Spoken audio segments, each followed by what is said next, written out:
አቤል ምሩ ጨፈረና አታሙ ሲደላቆ ስማታ ዳንከራና ከራይናይ አካሉና አይነዳሙና ትመለሳለህ አትመለስም? አንተ ወደ አይምሮ ትመለሳለህ አትመለስም? እሺ አብርሃም ለሄርሜላ ቤተሰቦች ሽማግሌ ሊልክ እንደሆነ ትላንትና የተከታተላችሁት ቪዲዮ ያሳያል። ዛሬ ላይ የተወሰኑ ሽማግሌዎች ወደዚህ ቡታጅራ እንደገቡ ሰምቻለሁ ማለት ነው።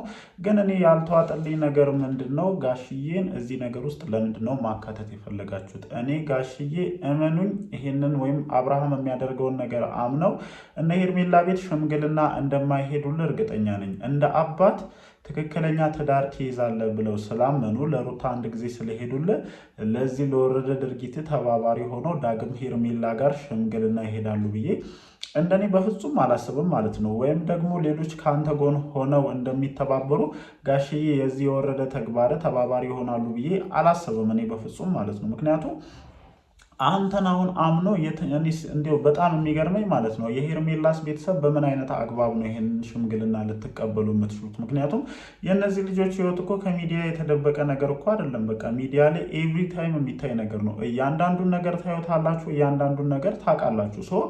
ገና ከአራስነት ያልጠነከረችን ልጅ ለቆ ወደ እናንተ ቤተሰብ ለመቀላቀል የመጣን ሰው በምን አይነት አግባብ ነው ይሄንን ሽምግልና ተቀብላችሁ የምታስተናግዱት ማለት ነው? እኔ አብርሃም አዲስ የጀመርከውን ህይወት እየተቃወምኩኝ አይደለም፣ ግን ደግሞ ይሄ አዲስ የምትጀምረው ህይወት በዚህ መልክ አጫጭሆህና ልክ እንደ መጀመሪያ ሚስት ነገሮችን አካብደ የምታደርግበት ነገር ነው ብዬ እንደኔ አላስብም በፍጹም ማለት ነው። ይሄ የኔ ሀሳብ ሊሆን አይችልም። ምክንያቱም እያንዳንዱ ነገር የታወቀ ነው። ጋሽዬ የዚህ ነገር ተባባሪ ይሆናል ብዬ በፍጹም አልጠብቅም። ከዛ ውጭ ደግሞ የሄርሜላ ቤተሰብም ይሄንን ሁሉ ጉድ እያዩ እግዚአብሔርን ከባድ እኮ ነው። ይሄንን ሁሉ ነገር እየተመለከቱ ሽምግልና አንተ ልካቸው የመጡ እንግዶችን ተቀብሎ ሊያስተናግዱ መቻላቸው እንደኔ ጥያቄ ሊያስነሳ የሚችል ነው። በምንም አይነት ሁኔታ ይሄ ነገር ይሳካላል ብዬ አላስብም። ያው በደፈና ሄርሜላን ይዘህ ልክ እንደ ሩታ ወይ እዛ ዱባይ ላይ ወስደ እስካላገባሃት ድረስ ይሄ ነገር ይሳካላል ወይም ይሆናል የሚል እሳቤ የለኝም እንደኔ። ለማንኛውም ግን ያው ሽማግሌዎቹ ወደ ቡታጅራ እንደገቡ ሰምቻለሁ ማለት ነው። ምን አይነት ነገር ይጠብቃችኋል? ከዚህ ጋር ተያይዞስ ምን ነገር አለ የሚለውን ነገር እንዲሁም ሰሞኑን ከተለቀቁ ቪዲዮዎች ጋር ጠቅለል አድርገን ሀሳባችንን እንሰጥበታለን ማለት ነው። ሰላም እንዴት ናችሁ የኔ የተወደዳችሁ ቤተሰቦች? ደህና ናችሁ ወይ? አለን እግዚአብሔር የተመሰገነ ይሁን። ከረጅም ጊዜ ቆይታ በኋላ ተመልሰን ተገናኝተናል። እንግዲህ ያው ከእሁድ ጀምሮ ከቅዳሜ ጀምሮ ሜቢ የተገናኘን አይመስለኝም። የሁለተኛዋ ልጄ ክርስትና ስለነበረ በጣም ብዙ ግርግሮች ነበሩና በዛ ሁሉ መሀል ቪዲዮችን አይቶ ልክ እንደዚህ መጥቶ ሀሳብ ለመስጠት ትንሽ አስቸጋሪ ስለነበረ ቪዲዮችን ባይም እንደዚህ መጥቼ ከእናንተ ጋር ሀሳቤን ሼር እያደረኩኝ አልነበረም እና ብዙ ያዩዋቸው ነገሮች አሉ። ብዙ ነገሮች ተከስተዋል። ኮመንቶቻችሁንም ለማየት እየሞከርኩኝ ነበረ። ለማንኛውም ግን ያው ትናንትና በአቤል ዩቲዩብ ቻናል የተለቀቀው ነገር ከነዚህ ሁሉ ነገሮች ትኩረቴን ስቧል ማለት ነው። ምክንያቱም ሽምግልና በፍጹም እኔ ላስበው የማልችለው ነገር ነው። አስባችሁታል? ይሄንን ሁሉ ነገር እያዩ አንደኛ ይኸውላችሁ ቤተሰብ እንደኛ አይደለም። በጣም ብዙ ጫና አለበት። የአካባቢ የማህበረሰብ በጣም የተሳሰሩ ናቸው። እንደኛ ለቀቅ ያለ ላይፍን አይደለም የሚኖሩትና እያንዳንዱ የሚያደርጓቸው አላግባብ የሆኑ ድርጊቶች በማህበረሰቡ፣ በአካባቢው፣ በጎረቤታቸው እንዲገመገሙ ያደርጋቸዋል። በክብራቸው አይደራደሩም የኔ ቤተሰቦች እንላለን አይደለ? ብዙ ጊዜ ደጋግመን ክብር ማለት ሌላ ተአምር የለውም በነገራችን ላይ ይሄ ነው። ሄርሜላ የምርም የቤተሰቦችሽን ክብር የምትፈልጊ ከሆነ ይሄ ሽምግልና እናንተ ቤት የሚሄዱ አግባብ ነው ብዬ አላስብም። እንደውም የመጣው ይምጣ ብላችሁ በደፈናው ግቡና ማለት ነው።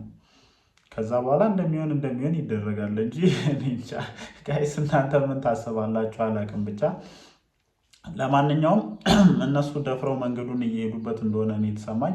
የተወሰኑ ሽማግሌዎችም ወደዚህ ቡታጅራ ገብተዋል። ምን አይነት ነገር ይከሰታል? ከፋሚሊዎቿስ ምን አይነት መልስ ይኖራል? ጋሽዬስ እውነትም ዓመት ወይም 2 ዓመት ባልሞላ ጊዜ ውስጥ ለሁለተኛ ሚስቱ ሽማግሌ ሆነው ይሄዳሉ? እኔ በፍጹም ያደርጉታል የሚል እሳቤ የለኝም። ምክንያቱም እስከዛሬ ድረስ ወጥተው ነገሮችን እዚህ ጋር ወጥተው ራስዎትን ማጋለጥ ስላልፈለጉም ይመስለኛል ይሄ ሁሉ ነገር እየተደረገ ዝምታን የመረጡት ማለት ነው። ምክንያቱም እንደ አባት ማድረግ ያለቦትን ነገር አድርገዋል ለዚህ ትዳር። እኛ ምስክር ነን። በተደጋጋሚ አዲስ አበባ ድረስ ተመላልሰው እነዚህን ሁለት ልጆች ለማስማማት ሞክረዋል። ብዙ ጥረዋል። ብዙ ነገሮችን እረፉ፣ ተው፣ እንደዚህ አይደለም፣ እስከ መች ነው ልጅ ሆናችሁ የምትቀጥሉት? ከዚህ በኋላ ልጅነት የለም እያሉ ብዙ ነገሮችን ለማስተካከል ሲሞክሩ ተመልክተናልና ይሄ ሁሉ ነገር መፍትሄ እንደሌለው ሲያውቁ እስኪ በራሳቸው መንገድ ሄደው ደግሞ ምን አይነት ነገር ላይ ይወድቃሉ የሚለውን ነገር ከዳር ቆሞ እየታዘቡ ይመስለኛል። እና አንድ እርግጠኛ ሆኜ ልናገር የምችለው ነገር ቢኖር የዚህ ነገራችሁ ተባባሪ እንደማይሆኑ ውስጤ ያስባል ማለት ነው። ይሄ የኔ ሀሳብ ብቻ ሳይሆን ሜቢ ብዙዎቻችሁም ይሄንን ነገር ታስባላችሁ ብዬ አስባለሁኝ። ህሊናቸውም ይፈቅዳል ብዬ አላስብም። ምክንያቱም የማይሆን ነገር ነው፣ የማይመስል ነገር ነው። ብዙ ነገርን ዋጥ አድርገው የያዙ ብዙ ቻሌንጆችን ያለፉ ልክ እንደ አብርሽ በተደላደለ መንገድ ህይወትን ያላሳለፉ ሰው ስለሆኑ ብዙ ነገሮችን ያውቃሉ ብዬ አስባለሁ፣ እንደ አባት ማለት ነው።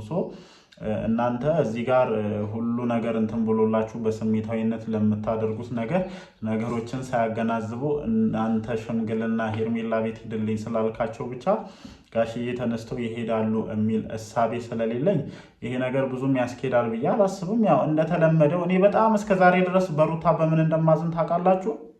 እንደ ሴት ልጅ በክብር ከእናትሽ ቤት ወጥተሽ ምናምን ነበረ ያንን ነገር ማድረግ የነበረብሽ ወይም ጋብቻሽን መፈጸም የነበረብሽ። አዎ ኦዲየንስ ምናምን ብዙ ነገር እንዳለ አውቃለሁኝ። ግን እዚህ ጋር ነገሮችን ካስተካከላችሁ በኋላ እዚህ ጋር ሰርጋችሁን ካደረጋችሁ በኋላ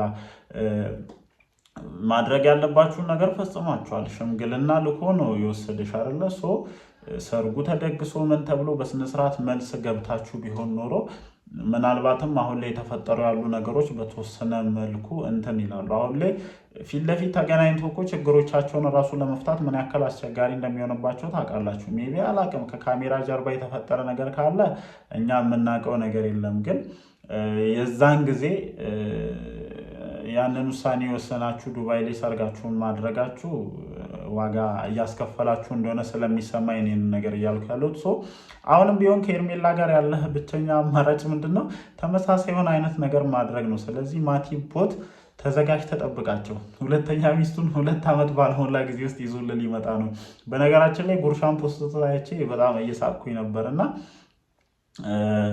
ሩታን ብትሆኚ ማለት ነው እኔ አዲስ ህይወት ስለጀመርሽ ወይም ከደስታ ጋር ጀመር ያለው ብለሽ ስላሰብሽ የግድ ከአብርሃም ጋር መተሽ አክት ማድረግ አለብሽ። ለዚህ ነው እኔ ዳኒና ሜሪን ሁሉ ጊዜ ህይወትሽ ውስጥ አትቀርቅሪያቸው ብዬ እማወራው ማለት ነው። በጣም እየሳቅኩኝ ነበር፣ እሱንም ቪዲዮ ተመልክቼው ነበርና የሆነ ነገር ስታደርጉ ለምንድን ነው በቃ የመበሻሸቅ ህይወት እየኖራችሁ እንደሆነ እየተሰማኝ ስለሆነ እኮ ነው። የምታደርጓቸው ነገሮች በሙሉ ወይም በዚህ በትዳር ዙሪያ የምታደርጋቸው ነገሮች በሙሉ ልክ ናቸው ብዬ እንዳላስብ የሚያደርገኝ ሄርሜላም ይሁን ደስታ የእነዚህ ሰዎች ተጠቂ ናቸው ብዬ እንዳምን የሚያደርገኝ ይሄ ነው። ምክንያቱም እኔ ከሆነ ሰው ጋር ተለያዩ አይደለ? ትናንትና ብለዋል፣ ፍቺ ፈጽመናል፣ ተለያይተናል፣ እኔና እሷ የሚያገናኘን ነገር የለም ምናምን። ደስታን ይዛ ስትመጣ በቃ ደስታን ካየ ቆሞ መቀረጽ የለ ምን የለ መንቀሳቀስ ነበረብህ።